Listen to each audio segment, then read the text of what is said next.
o sospecha particularmente de algo que podría hacerte daño o un perjuicio. Por eso una persona puede decir, mi temor es que lleguemos tarde. El temor es un sentimiento inquietante y como vimos en la definición, es un sentimiento que le mueve el piso a la gente. Esa es una expresión muy de nosotros, muy de aquí del Cali. El temor es un sentimiento que saca a la persona de su quietud, de su paz, la sacude de su estatus de tranquilidad. Es un sentimiento que provoca muchas cosas, provoca incluso rechazo y aislamiento, porque todo aquello que consideramos una amenaza, a todas esas cosas le empezamos a generar un sentimiento de temor. Por ejemplo, voy a hacer una pregunta, ¿usted a qué le teme? ¿A qué le teme usted? ¿A qué le tiene miedo? ¿Ah? ¿A los ladrones? ¿A las alturas? ¿A qué? ¿A las ratas? Muy bien, esa categoría ya digamos que se puede acuñar con una expresión que se llama fobia, temor a las alturas, el temor a ciertos animales. Voy a contarles algunas de las cosas que normalmente provocan temor en la gente. Por ejemplo, una enfermedad. ¿A usted no le da miedo estar enfermo? Miren lo que pasó con el fenómeno de las chicas que están, de las jovencitas que fueron víctimas de una enfermedad sobre la cual todavía no se sabe exactamente qué es. Le estaban echando la culpa a una vacuna y el resultado de esto fue temor de poner a las hijas a que se vacunaran. Yo lo pensé, yo diría, si yo tuviera una hija de la edad, del rango pues del que se supone se tienen que aplicar esa vacuna, a mí me daría miedo. ¿Nos puede dar temor de la muerte de un ser querido? Es fuerte, ese es uno de los temores más grandes que tenemos.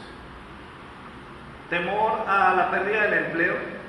Cuando tú estás con una obligación, cuando tú tienes hijos, cuando tú tienes cosas que pagar, cuando tú tienes proyectos que alcanzar, yo no sé si a ti te da temor, pero creo que da temor perder el empleo. Da temor de un fenómeno natural. Y conozco gente que cuando sienten que la tierra tiembla, se paralizan o están en pánico y hacen cosas locas. Un rayo, no sé, el temor a la soledad, el temor a una traición, el temor a un hecho violento. Ahorita explicaban, digamos, cuando uno lo roban, uno queda con las piernas temblando un buen rato. Esta lista podría ampliarse muchísimo más. Pero en la Biblia, Dios se ha empeñado muchas veces en decir, no temas. Como mínimo, hay 365 veces en la Biblia en la que el Señor le dice a su pueblo, no temas. Sin embargo, la Biblia también trabaja un tema, un concepto muy profundo al que denomina el temor de Dios. Quiero pedirle que por favor incline su rostro ahí un momentito y vamos a orar. Señor, nos presenta el temor de Dios. El tema de hoy es el temor de Dios, un asunto de vida o muerte. ¿Será? Bueno, yo creo que dentro de poco se dará cuenta que es así. Aunque la Biblia utiliza la palabra temor, el concepto bíblico de temor, y más cuando tiene que ver con el temor de Dios, es tan diferente al del diccionario. Y es que esta expresión no solo genera alguna confusión, sino que en algunos sentidos resulta menospreciada. ¿Cuántos alguna vez habían escuchado la expresión temor de Dios? ¿Alguna vez en su vida? ¿No? 2, 3, 4, 5, 6. ¿Entendemos realmente lo que significa esto? Porque cuando revisamos la palabra de Dios y cuando Dios dice no teman, y al mismo tiempo hablamos de todas las implicaciones negativas del temor, ¿por qué la Biblia contiene este concepto? ¿De qué se trata todo esto? Quiero mencionar por lo menos 3 pasajes de los muchos que hay en la Biblia donde se trabaja este tema. Anote por favor allí, este no lo busque todavía. El Salmo 111, versículo 10, dice: el principio de la sabiduría es el temor del Señor. Buen entendimiento tienen todos los que practican sus mandamientos. Su alabanza permanece para siempre. El principio de la sabiduría es ¿qué? El temor de Dios. ¿Cómo así? ¿De qué se trata eso? Ya lo veremos. Proverbios 15, 16 dice: mejor es lo poco con el temor de Jehová que el gran tesoro donde hay turbación. Repito, mejor es lo poco ¿con qué? Con el temor del Señor o con el temor de Jehová que el gran tesoro donde hay turbación. Uno más. Y cuando escuche de dónde viene, de pronto se va a interesar más. Apocalipsis 14, 7. Apocalipsis 14, 7 dice: temed a Dios y dadle gloria, porque la hora de su juicio ha llegado, y adorad a aquel que hizo el cielo y la tierra, el mar y las fuentes de las aguas. Esa voz que clamaba decía: temed a Dios. ¿Será que temer a Dios es lo mismo para Dios que lo que veíamos en los significados?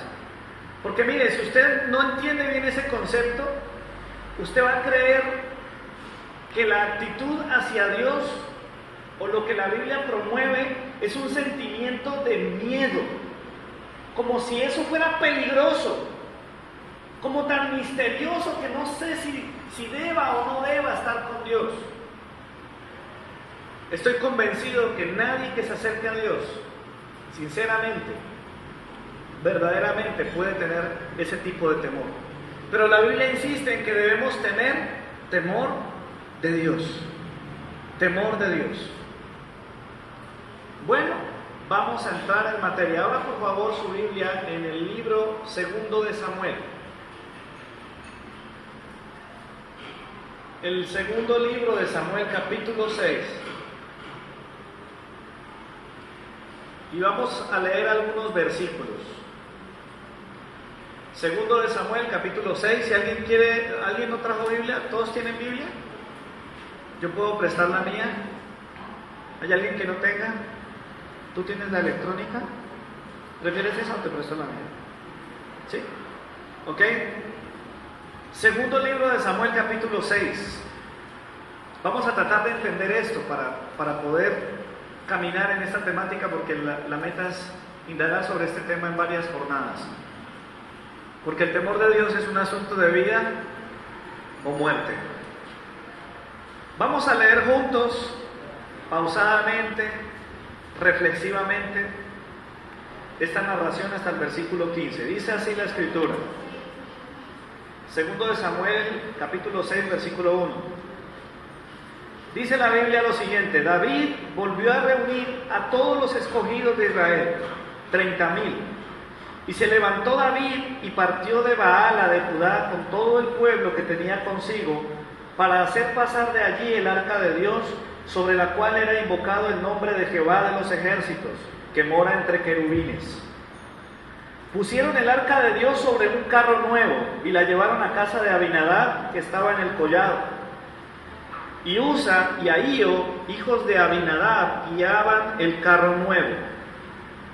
Y cuando lo llevaban de la casa de Abinadab, que estaba en el collado con el arca de Dios, Ahío iba delante del arca. Versículo 5. Y David y toda la casa de Israel danzaban delante de Jehová con toda clase de instrumentos de madera de haya, con arpas, salterios, panderos, flautas y címbalos. Cuando llegaron a la era de Nacón, Usa extendió su mano al arca de Dios y la sostuvo porque los bueyes tropezaban. Y el furor de Jehová se encendió contra Usa y lo hirió allí Dios por aquella temeridad, y cayó allí muerto junto al arca de Dios. Versículo 8. Y se entristeció David por haber herido Jehová a Usa, y fue llamado a aquel lugar Pérez Usa hasta hoy. Y temiendo David que a Jehová aquel día dijo: ¿cómo ha de venir a mí el arca de Jehová? De modo que David no quiso traer para sí el arca de Jehová a la ciudad de David. y la hizo llevar a casa de Obed-edom, geteo.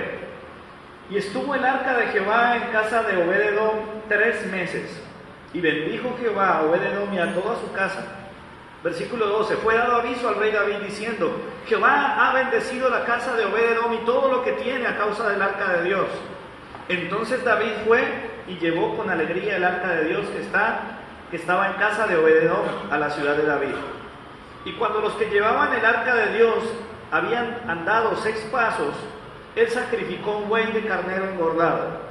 Y David danzaba con toda su fuerza delante de Jehová, y estaba David vestido con un efod de lino fino. Así David y toda la casa de Israel conducían el arca de Jehová con júbilo y sonido de trompeta. Muy bien. Para poder capturar la enseñanza de hoy necesitamos recurrir al contexto.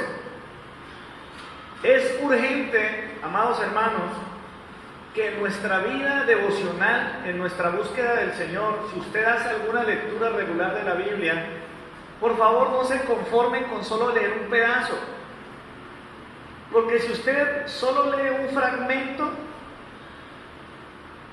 y cae en el pecado de esa pereza espiritual, lo que va a hacer es meterse en un grave problema. Este no es un pasaje fácil. Es un pasaje tan difícil y tan tremendo a la vez, que incluso hay ateos que comentan este pasaje y consideran que es una de las evidencias de que el Dios de la Biblia es un Dios terrible y que no vale la pena seguirlo. Pero mi intención esta mañana es demostrarles que es todo lo contrario. Revisemos el contexto un momento. Para el pueblo de Dios hubo diferentes elementos que tuvieron significado. Cuando usted lee la Biblia, hubo muchas cosas que para el pueblo hebreo tuvieron gran significado. Una de las más importantes, según el libro de Éxodo, fue la edificación o la construcción de un lugar llamado el tabernáculo de reunión. Era un lugar donde la gente entendía que el pueblo podía encontrarse con Dios. Era un lugar muy bien diseñado, con una serie de elementos que hacían que llegar a la presencia de Dios fuera algo desafiante. Dentro de los elementos que aparecían en el arca, en el tabernáculo, aparece un elemento que ya fue mencionado varias veces en el libro de Samuel capítulo 6. ¿Cuál es ese elemento? A ver, ¿quién sabe? El arca, pero no es cualquier arca, es el arca de ¿quién? El arca de Dios, el arca del pacto. ¿Qué es o qué era el arca? El arca era uno de los elementos más significativos relacionados con la presencia de Dios. Era uno de los elementos que estaban incorporados, estaban guardados en el lugar más especial del arca, del tabernáculo. En el tabernáculo habían diferentes lugares, y uno de los lugares más importantes fue denominado el lugar santísimo. Y en ese lugar donde solamente un hombre podía, una vez por año, el sacerdote, el sumo sacerdote podía entrar, ese es el lugar donde reposaba el arca. Básicamente se definía el arca como la representación misma de la presencia de Dios. En los tiempos bíblicos, estoy haciendo la aclaración. ¿Cuándo pasaba esto?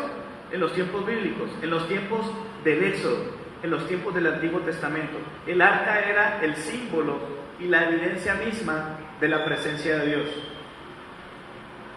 Este elemento ocupaba un lugar protagónico en la vida del pueblo de Israel. Era un objeto de madera cubierto con oro, y Dios dio el diseño, y este representaba la presencia de Dios en medio de ¿dónde? En medio del pueblo. Este elemento fue tan importante, era tan importante, que los pueblos vecinos de Israel asociaron el arca de Dios como si fuera un amuleto, como un talismán, al punto de que alguna vez los filisteos raptaron el arca. ¿Sí? ¿Ellos qué pensaron? Dijeron, no, mientras el arca esté con ellos, nosotros perdemos, pero si nos traemos el arca, la historia va a cambiar. Eso pensaron ellos. Esa es una percepción pagana del arca. Y le puedo decir algo más. Así como ellos creían que el arca era un amuleto, muchas veces los cristianos o los creyentes, si se les puede llamar así, toman por ejemplo la Biblia y le ubican un lugar en su casa, en un sitio, en una cosa como esta, y consideran que tenerla abierta ahí tiene en sí misma un poder benéfico para la casa. Eso es una forma pagana de ver el arca de Dios, la presencia de Dios. Lamentablemente ese concepto pagano también lo tenían los mismos israelitas. Ellos llegaron a creer que era así. Resulta que los filisteos capturaron el arca de Dios y estuvo cautiva durante 20 años. ¿El arca de Dios dónde debía estar? Debía estar en medio del pueblo de Dios. Y después de esa batalla con los filisteos, el arca quedó cautiva durante ¿cuántos años? 20 años. 20 años es toda una vida, es un tiempo muy largo. Ahora, ¿qué les pasó a ellos? Permítame leerles lo siguiente, y ahorita le digo la cita. Voy a leerles lo que les pasó a ellos cuando se llevaron el arca para su tierra. Dice: los filisteos presentaron batalla a Israel y trabándose el combate, Israel fue vencido delante de los filisteos, los cuales hirieron en campo de batalla como a 4,000 hombres. Cuando volvió el pueblo al campamento, los ancianos de Israel dijeron: ¿por qué nos ha herido hoy Jehová delante de los filisteos? Vayamos a Silo y traigamos el arca del pacto de Jehová, para que estando en medio de nosotros nos salve de la mano de nuestros enemigos. ¿Se dan cuenta? Ellos llegaron a ubicar el arca en una posición casi mística, como un amuleto, como una cosa que les daba la victoria. Así también pasó con la serpiente de bronce y otras cosas. Y lamentablemente, si usted y yo no tenemos cuidado, podemos convertir las cosas de Dios en ídolos. El pueblo envió gente a Silo y trajeron de allá el arca del pacto de Jehová de los ejércitos que habitaba entre los querubines. Y los hijos de Elí, Ofni y Finés, estaban allí con el arca del pacto de Dios. Aconteció que cuando el arca del pacto de Jehová llegó al campamento, todo Israel gritó con júbilo, un júbilo tan grande que la tierra tembló. Al escuchar los filisteos las voces de júbilo, dijeron: ¿qué grito de júbilo son estos que hay en el campamento de los hebreos? Y supieron que el arca había sido traída al campamento. Entonces los filisteos tuvieron miedo, porque decían: ha venido Dios al campamento. ¿Se dan cuenta la manera como ellos veían a Dios? ¡Ay de nosotros! Pues hasta ahora no había sido así, decían los filisteos. ¡Ay de nosotros! ¿Quién nos librará de la mano de estos dioses poderosos? Estos son los dioses que hirieron a Egipto con toda clase de plagas en el desierto. Y se decían entre ellos: esforzaos, filisteos, y sed hombres para que no sirváis a los hebreos como ellos han servido a vosotros. Sed hombres y pelead. Pelearon pues los filisteos e Israel fue vencido. Cada cual huyó a su tienda y hubo una muerte muy grande, pues cayeron de Israel. ¿Cuántas personas? Le voy a decir cuántas. 30,000 de a pie. Tengan en cuenta esa cifra. ¿Cuántos? 30,000. El arca de Dios fue tomada y murieron también los dos hijos de Elí, Ofni y Finés. Si usted quiere tomar nota de lo que sigue, y creo que es bueno que lo tenga en cuenta, es que Dios no es un amuleto para nadie. Dios no es amuleto de nadie.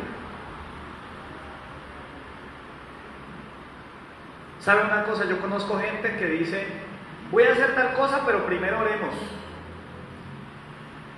Yo me pregunto si en el fondo lo que están haciendo es ver a Dios como si fuera un amuleto. Es que si no oramos nos va mal. Y cuando las cosas no salen bien, dicen: ¿sí ve? No oramos. Dios no es amuleto de nadie.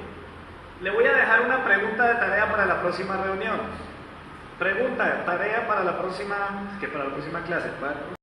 Tarea de la próxima reunión es: ¿por qué este pasaje hace tanto énfasis en la muerte de Ofni y Finés? ¿Ok? continuemos. No, esa no es, pues eso no tiene chiste, que yo les diga no. La idea es que averigüen. ¿Sí? Muy bien. Ofni y Finés. Se escribe O-F-N-I y Finés. Ya sé, perdona Adriana, ya sé que me estabas preguntando. Les voy a decir en dónde está el pasaje que leí. Según 1 de Samuel 4, el texto que leí donde el pueblo estaba viendo el arca y los filisteos creían que el arca era como un amuleto para ellos, está en 1 de Samuel capítulo 4, versículos del 2 al 11. Muy bien, pero la tarea sí está en otros versículos, así que igual hay que hacer la tarea. Muy bien. Ahora, ¿qué pasó con los filisteos? Los filisteos se llevaron a la casa un gran problema.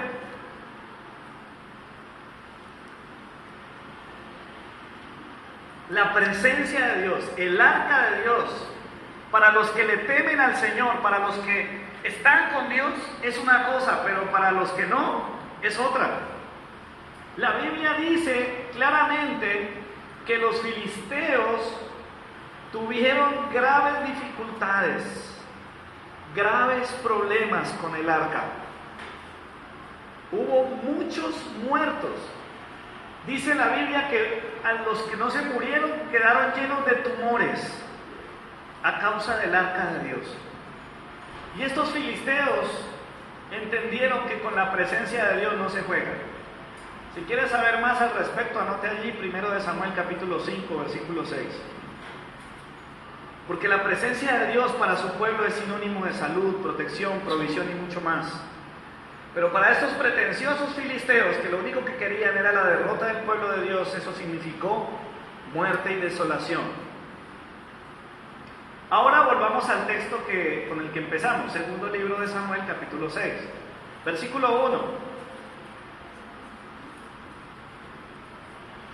Dice allí que David volvió a reunir, segundo de Samuel, capítulo 6, versículo 1. ¿Se acuerdan cuántos murieron? 30,000. Y dice aquí que David volvió a reunir, o sea, le tocó volver a armarse otra vez. 30,000. Claro, todo rey tenía que tener un ejército disponible. Versículo 2. Y se levantó David y partió de Baala de Judá con todo el pueblo que tenía consigo, para hacer pasar de allí el arca de Dios, sobre el cual era invocado el nombre de Jehová de los ejércitos, que mora entre los querubines.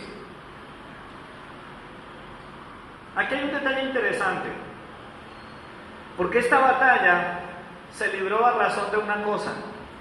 ¿Cuál era la razón? Recuperar el arca de Dios. Esa era la motivación, recuperar el arca de Dios. Versículo 3, pusieron el arca de Dios sobre un carro nuevo. ¿Sobre qué la pusieron? Tenga presente eso, sobre un carro nuevo, y la llevaron de la casa de Abinadab, que estaba en el collado. Usa y Ahío, hijos de Abinadab, guiaban el carro nuevo. Este es un versículo que parece muy simple, ¿cierto? Creo que es uno de los versículos más claros del pasaje, pero es sumamente profundo. Le voy a explicar por qué.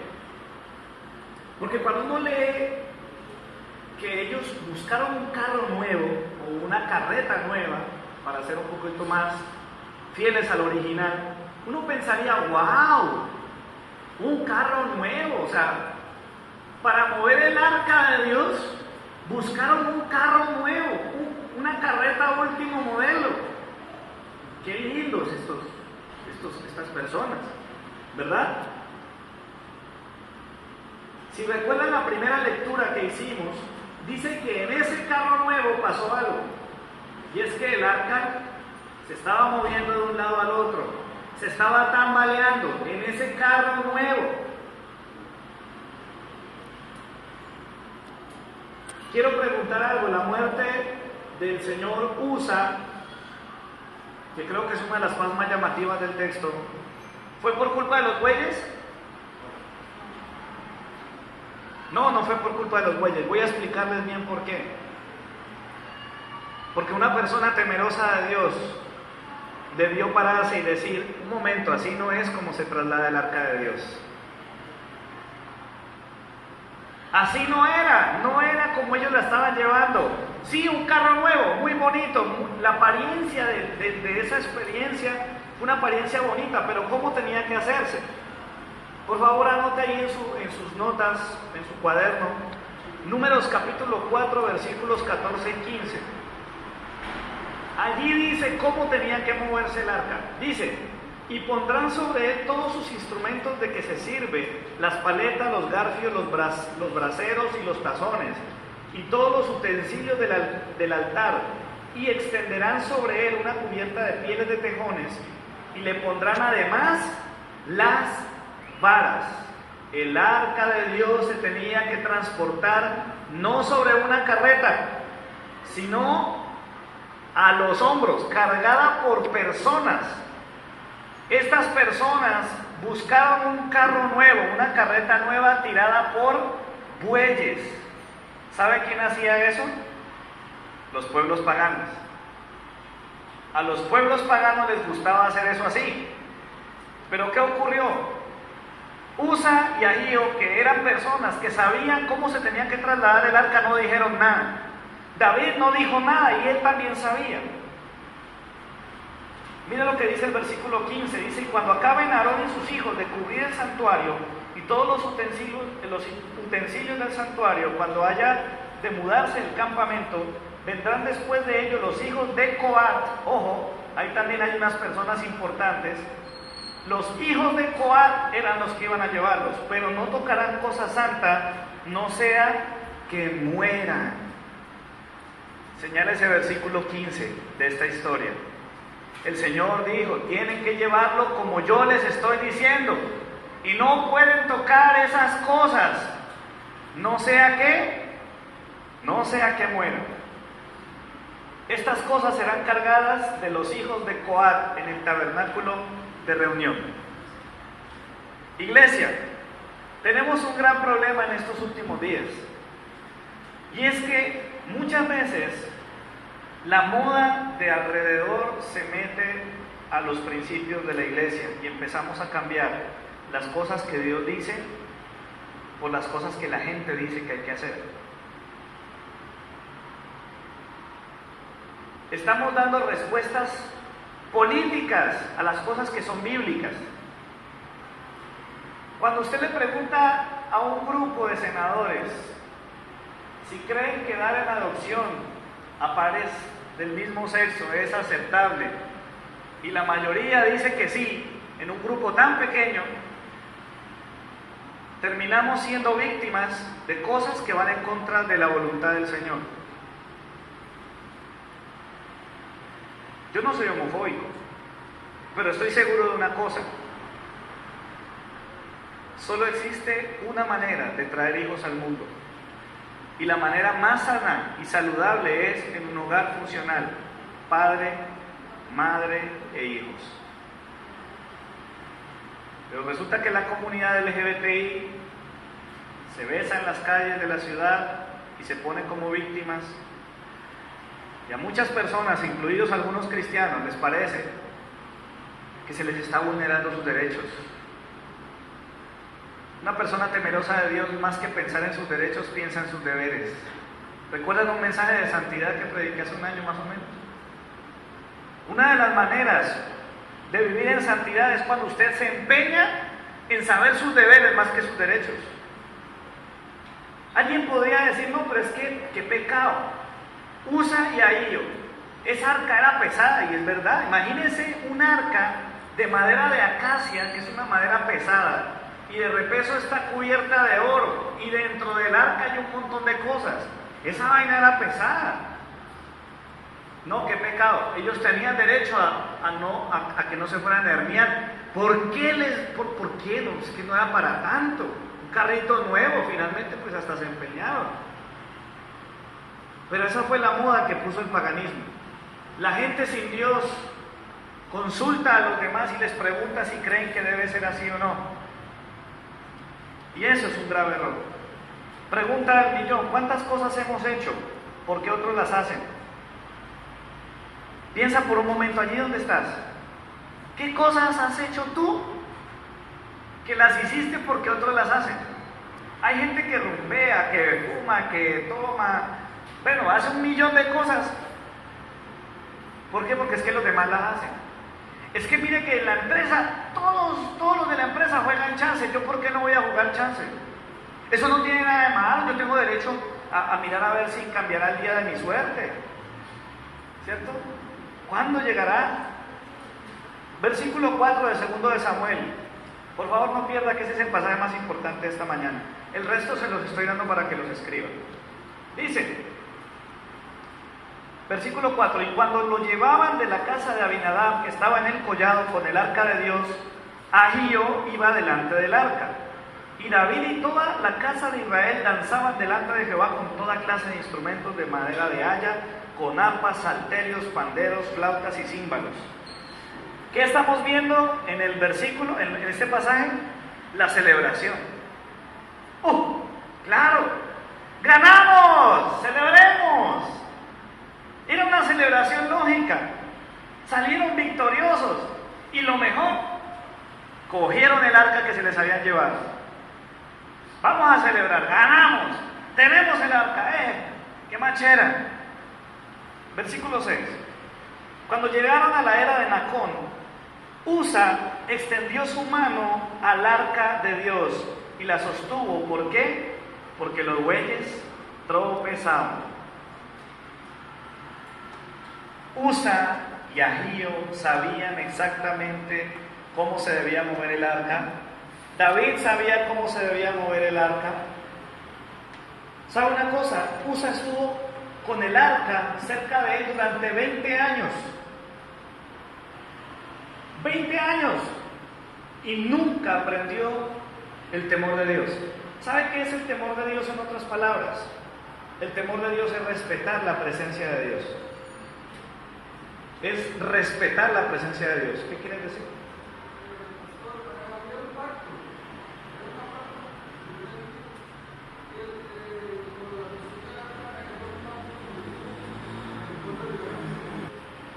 Esto era un asunto muy serio. ¿Sabe qué es temor de Dios? Es respetar la presencia de Dios. El temor de Dios, según las Escrituras, es un respeto profundo por su presencia. ¿Cuántos creen que el Señor es omnipresente? Que Él está en todos lados. Si eso es cierto, tenemos que respetar su presencia, y eso es temor de Dios. Yo sé que difícilmente a alguien aquí se le va a salir un madrazo, suponiendo que se tropezara con algo o que se quemara con algo. Pero ¿qué pasa después de que salimos de este lugar? ¿Cómo somos nosotros? Jesús dijo en Juan 15, si me amáis, guardad mis mandamientos. Eso es lo mismo. En el aporte que acaba de dar mi hermano, él está diciendo algo que es real. En el antiguo pacto teníamos que seguir las reglas que estaban en el pacto del Sinaí, esas eran las reglas. Pero ahora que tenemos a Jesús, Él dice, mira, tú quieres demostrarme a mí que me amas. El temor de Dios es también amor. ¿Quieres demostrar que yo soy realmente importante, que me respetas? Guarda mis mandamientos. Guarda mi palabra. Pero ¿qué es Usa? ¿Qué fue lo que hizo Usa? Porque alguien podría decir, pero Dios tan drástico, Dios, ¿cómo le va a complicar hacia Usa? Finalmente Él lo hizo con una buena intención. Ojo que las buenas intenciones muchas veces no van de acuerdo a la voluntad del Señor. ¿Cuántas cosas has hecho en contra de la voluntad de Dios con buenas intenciones? Todos lo hemos hecho, todos. No, pero es que yo tuve que mentir, yo tuve que decir eso no era cierto, pero es que si yo no decía eso, no le daban el trabajo a fulano. Y manejamos un concepto que acaba de decir mi hermano José, las famosas mentiras piadosas. Y por el estilo encontramos muchas excusas para definir o justificar que hacemos las cosas que a Dios no le agradan, lo que está en contra. Mire hermano, cuando uno mira la Escritura se da cuenta que Usa sabía lo que iba a pasar. Él sabía que tenía que ser llevado por hombres con unas varas, no en un carro nuevo y con bueyes. Hermano Reinaldo. Había una familia de la tribu de Leví que son los coatitas. Eso está escrito aquí en el texto. ¿Qué pasó? Cuando Usa extiende su mano, él está ignorando totalmente lo que Dios había dicho. Él sabía que no debía tocar el arca. Él sabía cómo se tenía que llevar. Y yo no sé qué es lo que tenía en su mente Usa, pero seguro creyó, dijo, no, es que si yo no le meto la mano, el arca se cae y de pronto hasta se daña. No, es que si yo logro salvar, no, es que donde yo logre salvar el arca de esa caída, quedo como un héroe. Sigamos, versículo 7, y el furor de Jehová se encendió ¿contra quién? Contra Usa. Y dice la Biblia que lo oyó Dios por aquella que temeridad. ¿Qué es esa palabra? ¿Qué es temeridad? Temor, puede ser temor, ¿será temor? No, es más bien por ahí. Mi hermano José se acerca mucho al concepto. Temeridad es como un desafío, ¿sí? Algo temerario, algo osado, algo atrevido. En otras palabras, y según el hebreo original, lo que hizo Usa fue un acto de pura irreverencia. Irreverente. Uy, esa palabra sí es recontra necesaria revisarla en nuestra vida. ¿Cuántas veces actuamos con irreverencia ante las cosas de Dios? Por ejemplo, se le pide encarecidamente a los hermanos que apaguen sus celulares. Algunos los usan con el propósito de leer la Biblia en sus aplicaciones. Solo Dios sabe quién realmente lo hace por eso y quién no. Se supone que el mensaje es un momento importante y es sumamente irreverente que hagamos otra cosa durante el mensaje, que hablemos de cosas que no tienen que ver con el mensaje, y lo que es peor, muchas veces ni siquiera le prestamos atención al mensaje, lo cuestionamos o incluso hasta nos retiramos del salón, nos salimos del salón. Si esto fuera la palabra del pastor Freddy, pues, si a usted no le caigo bien, váyase. Pero es que resulta que no es mi palabra, es la palabra del Señor. Pasó exactamente lo mismo en Génesis. Esta gente no respetó a Dios. Ellos vieron fue lo bueno del objeto y se olvidaron del dueño del universo. Dios les dio todo, pero se enfocaron en un objeto, el fruto. Uy, ser como Dios. Hasta ahí llegaron. Versículo 8, y se entristeció David por haber herido a Jehová a Usa, y fue llamado a aquel lugar Pérez Usa hasta el día de hoy. ¿Qué ocurrió? ¿Qué pasó? La fiesta se acabó. ¿Usted se imagina eso? Es que cuando ocurre una cosa de estas, yo no creo que hubiera podido decir, no, eso se paró. Espera un momentico, quieto. Los que llevan el arca, uno de esos acaba de morir por falta del temor de Dios. Sabía cómo tenía que hacer las cosas, Dios le había mostrado, ya tenían claro, pero llevó la contraria, fue irreverente, no atendió a Dios. Y una mezcla de tristeza, pero con mucha rabia, es lo que siente David. Si usted lee el versículo, dice, y se entristeció David. ¿Sabe qué? Me sorprendió que en el griego, en el hebreo original, el versículo 7 y el versículo 8 usan la misma palabra. En el versículo 7 dice, y el furor de Jehová. Esa palabra furor es la misma palabra que se utiliza cuando se dice, y David se entristeció. Porque se puede traducir de las dos maneras. Pero estoy casi que seguro, y la mayoría de los comentaristas dicen lo mismo, es que David se enojó. La fiesta se acabó, se le dañó el plan. Es que todo estaba perfecto. Ganaron la batalla, recuperaron el arca, iban celebrando. ¿Y sabe una cosa? Por favor, póngame cuidado en esto. David se enojó, y ese enojo es tan delicado como haber tocado el arca. ¿Sabe por qué se enojó David? Porque a Usa le pasó lo que le tenía que pasar. Pero aquí David está mostrando falta de temor de Dios.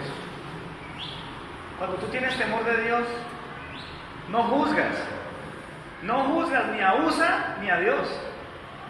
Está bien complicado que tú y yo nos pongamos a juzgar por qué le pasó algo a alguien. David se enojó, dijo, no, se dañó esta fiesta, este Usa quien lo mandó, no.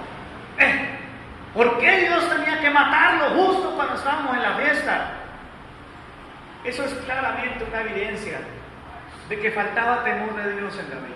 Algo pasó en él, en ese momento David perdió el enfoque, perdió el objetivo. Quiero leerles una cita de un señor que se llama William MacDonald. Es casi tocayo de nuestro hermano Donald. Este hombre escribió lo siguiente: ¿se ha preguntado usted por qué Dios mató a Usa por haber tocado el arca cuando los filisteos con frecuencia la tocaron sin haber sido destruidos? ¿Usted se ha hecho esa pregunta? Porque la Biblia dice que ellos cogieron el arca y la secuestraron, la manosearon muchas veces. ¿Por qué fue tan radical, tan fulminante la muerte de Usa?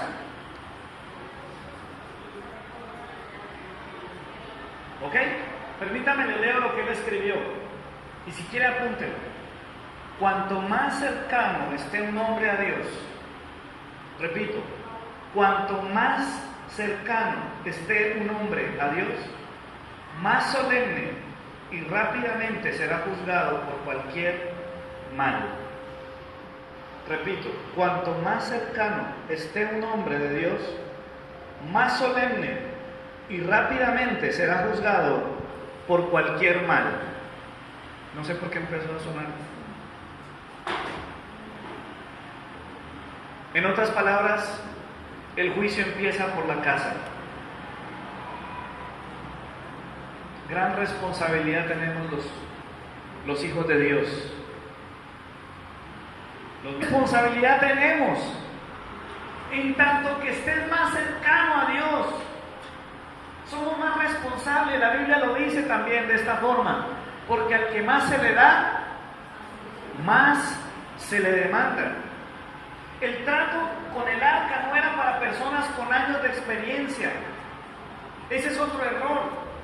Ayo y Usa llevaban 20 años tratando cerquita y en su casa la tenían, y no aprendieron a respetar la presencia de Dios, no respetaron el arca, omitieron de manera voluntaria hacer las cosas de Dios. Un pastor alguna vez dijo: yo prefiero y elijo creer que la salvación se pierde solamente para querer caminar más en santidad. Yo no estoy de acuerdo con ese pastor, porque si tú caminas con Dios porque te da miedo perder la vida eterna, no estás en nada. Eso no es temor de Dios, eso es temor a la condenación. Santidad es consagración. Mi mente, mis decisiones, todo se tiene que regir a la voluntad de Dios. Ese es el temor de Dios. Eso es lo que debe producir en nosotros. Porque si no, tarde o temprano, nuestra religiosidad nos va a dejar sin piso y nos vamos a morir. Y la muerte espiritual es terrible. Un indicador de la presencia de Dios, del temor de Dios en nosotros, es esta: lo que haces, escucha muy bien esta parte, lo que haces o lo que estás pensando hacer, ¿estás seguro que es la voluntad de Dios? Esa era la pregunta que ellos debieron haberse hecho. Listo, tenemos el arca, vamos a llevarla a la casa de David, pero la pregunta era: Señor, ¿la forma como lo vamos a hacer es conforme a tu voluntad?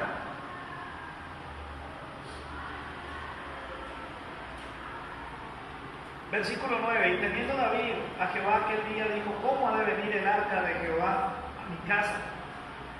De modo que David no quiso traer para sí el arca de Jehová a la ciudad de David, y la hizo llevar a la casa de Obed-edom, el geteo. Yo no sé, pero a mí David me desconcierta en este pasaje. David me deja como con una sensación amarga. Él es mi ejemplo en muchos sentidos, pero en este punto me preocupa. ¿Por qué razón? ¿Por qué? La pregunta es: ¿David recuperó el temor de Dios en ese punto? ¿Será que David entendió lo importante, la reverencia que debía guardar al Señor? No, porque si lo hubiera entendido así, no había remitido su responsabilidad a Obed-edom.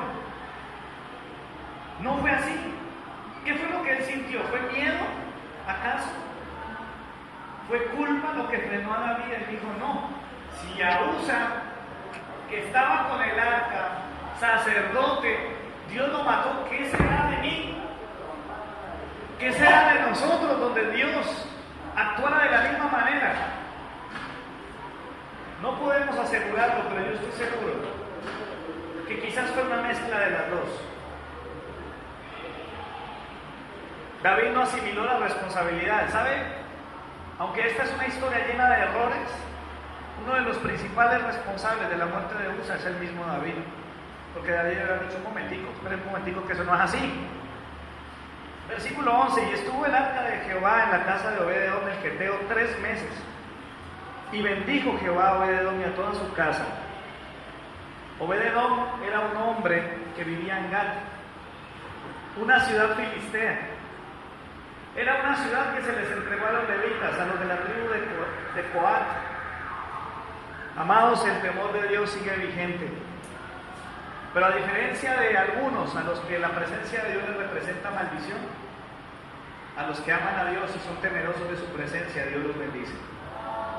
Dice el texto que Dios bendijo a Obed-edom y a toda su casa. ¿Quieres la bendición de Dios sobre tu vida y sobre tu casa? Tienes que desarrollar el temor de Dios. Tienes que aprender a respetar a Dios. Tienes que aprender a reverenciar su presencia. Fue tal el impacto que cuando dice la Biblia, el versículo 12, dice, fue dado a David el aviso, diciendo, Jehová ha bendecido la casa de Obed-edom y todo lo que tiene a causa del arca de Dios. Entonces David fue y llevó con alegría el arca de Dios de casa de Obed-edom a la ciudad de David. Versículo 13 al 15. Y cuando los que llevaban el arca de Dios habían andado 6 pasos, él sacrificó un buey y un carnero engordado. Y David danzaba, este es un versículo favorito para las chicas de antes, ¿cierto? Y David danzaba con toda su fuerza delante de Jehová. Aquí es donde se habla de remolinear. Con toda su fuerza, vestido de un efod de lino.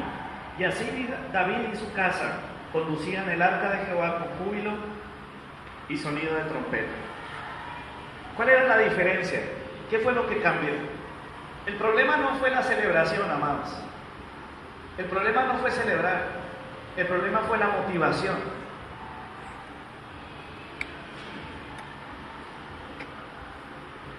David pelea contra los filisteos.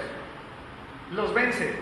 David agarra el arca y lo que piensa inmediatamente es esa arca, yo me la llevo para la casa. Pero él no estaba teniendo temor de Dios. Tuvieron que pasar 3 meses para que David entendiera realmente lo que tenía que hacer. Cuando ellos regresan, la Biblia ya habla de gente caminando, ya no habla de bueyes. ¿Sí lo notaron? Habla de gente caminando y dice la Biblia que cada 6 pasos se detenían y había un sacrificio. David por fin recuperó el temor de Dios. Y dice la Biblia que a partir de ese momento esa danza ya no era la celebración militar de una victoria, sino una celebración con la presencia de Dios. Los de danza, si quieren seguir leyendo el capítulo, es allí donde David danza y se queda desnudo y Mical le empieza a renegar y, mejor dicho, eso pasa de todo. Amados hermanos, lamentablemente la falta de temor de Dios nos hace buscar el consejo en gente equivocada. Anoten este pasaje, 1 de Crónicas 13, del 1 al 3. 1 de Crónicas 13, del 1 al 3. Dice que cuando David ganó la batalla, antes de empezar a llevarse el arca, le preguntó a los militares cómo la iban a llevar. David era uno que dice en la Biblia que le preguntaba a Dios. Si usted lee los pasajes, los capítulos anteriores en 2 de Samuel, David decía, Señor, me están llamando a la pelea, ¿voy o no voy? Y el Señor decía, sí, ve. Y David iba y ganaba. Pero si el Señor decía, no vayas, David se quedaba quieto. Pero aquí David dijo, no, chévere, gracias, soldados, mi cúpula militar, estos positivos son interesantes. ¿Qué vamos a hacer? ¿Cómo vamos a llevar el arca? Debió consultar a Dios. Una evidencia del temor de Dios es cuando tú aprendes a consultarlo. Si tú no consultas a Dios, si tú primero le pides consejo al amigo, a la amiga, a la vecina, si lo que es peor, abres el horóscopo para ver si sí viajas o no viajas, si te casas o no te casas, etcétera, etcétera, te garantizo que te va a ir muy mal.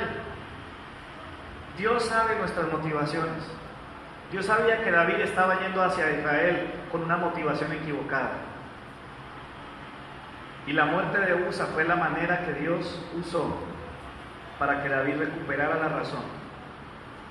Porque es que tú no puedes celebrar tus victorias, porque las victorias que tú recibes no son tuyas, son del Señor. Usa nunca debió extender su mano al arca, porque el Dios que abrió el mar rojo era el mismo que podía salvar el arca. No podía Dios guardar el arca. ¿Por qué tenía que meterle la mano? El temor de Dios le habría salvado la vida a Usa. Mi hermana Hilda en su testimonio decía algo que es muy real. Su familiar y mucha gente a la que le hablamos de Dios, día a día tiene la oportunidad de aceptar o de rechazar la oportunidad que Dios le da. Cada día en nuestra vida Dios nos da la oportunidad de seguirle o de rechazarle, de mostrar que somos temerosos de Dios o que somos simples mortales. Gente pagana que solo busca a Dios cuando los problemas aparecen. Amados, cuando hay temor de Dios en nuestra vida, ya todo lo demás cobra sentido. Porque sabes que le sirves al Dios que te dio la vida. Porque sabes que le cantas a Él, no a la gente. Porque sabes que predicas y sirves a Dios, no esperando el aplauso de la gente, el reconocimiento de la gente, sino que yo anhelo todos los días de mi vida, el día que yo me encuentre con el Señor y Él me diga: bien, buen siervo y fiel. Sobre poco fuiste fiel, sobre mucho te pondré. ¿No quieres decir algo? ¿Qué vamos a hacer? Quiero concluir con esto, mis amados. El temor de Dios es un asunto de vida o muerte, ¿sí o no? Yo te voy a hacer una pregunta bien directa. ¿No deberíamos estar muertos ya por muchas cosas que hemos hecho sin el temor de Dios? ¿Sabes por qué no estamos muertos? Dice la Biblia: por su misericordia no hemos sido consumidos. Tenemos a Obededón que nos puede decir: mira, cuando tú eres temeroso de Dios, Él te bendice y tu vida nunca más volverá a ser igual. Este es un episodio clarísimo sobre el temor de Dios. ¿Qué nos enseñó el Señor? No podemos actuar movidos por motivaciones equivocadas. No debemos vivir la vida haciendo las cosas a nuestra manera. No podemos confundir la experiencia con la obediencia. Por favor, no te equivoques. No puedes decir: es que yo llevo en la iglesia X años. Llevar en la iglesia X años no significa necesariamente que tengas temor de Dios. Porque podría ser un religioso más. Y como dicen por ahí, nacer en un establo no te convierte en vaca. No puedes tomar la presencia de Dios como un amuleto. No puedes buscar a Dios simplemente como se busca un extinguidor cuando hay un incendio. Debemos aprender a respetar a Dios. Nunca debemos faltarle el respeto. Debemos guardar reverencia ante su presencia. Y no nos olvidemos de las palabras de este hombre, MacDonald, que dijo: cuanto más cerca estemos de Él, más claro debe ser su temor en nosotros.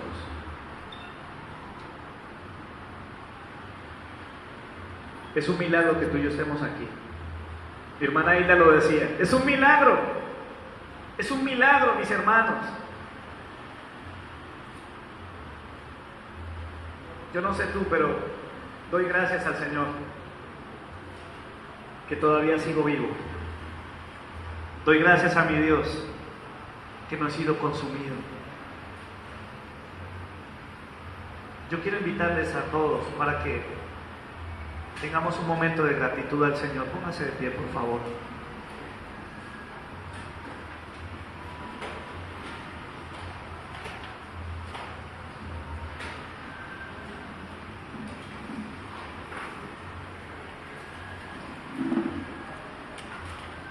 Yo lo invito para que ahí donde está empiece a orar. Yo no sé si Dios te habló. Mi esperanza es que así sea.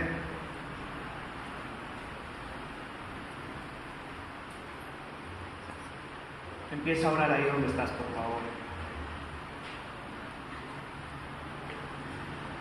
Levanta tu voz delante del Señor y dale gracias.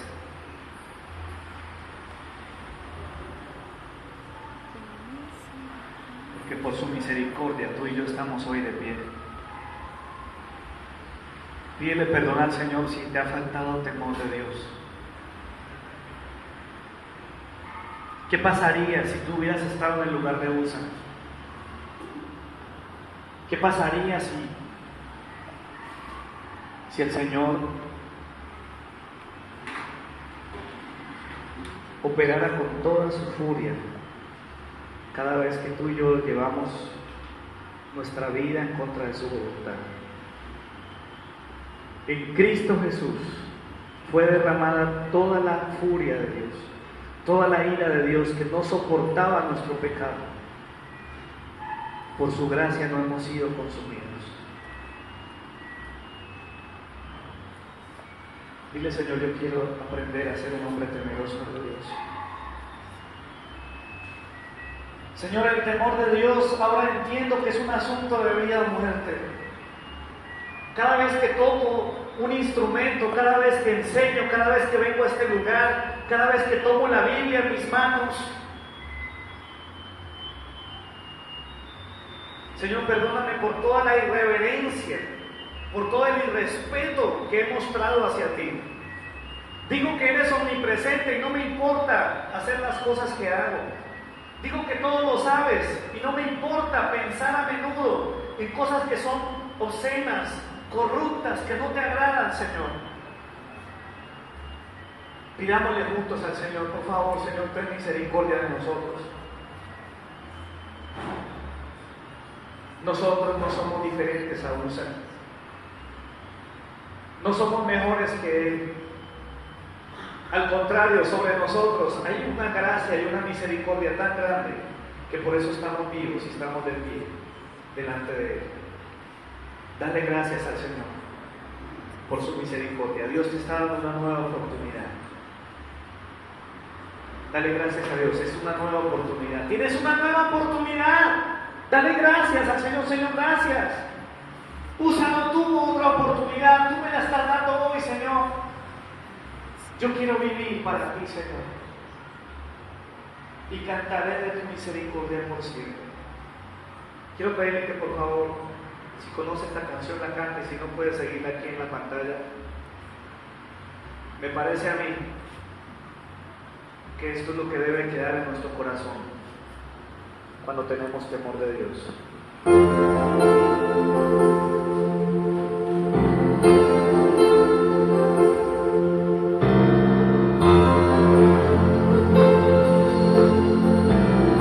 Gracias, Señor, por tu misericordia. Gracias, Señor.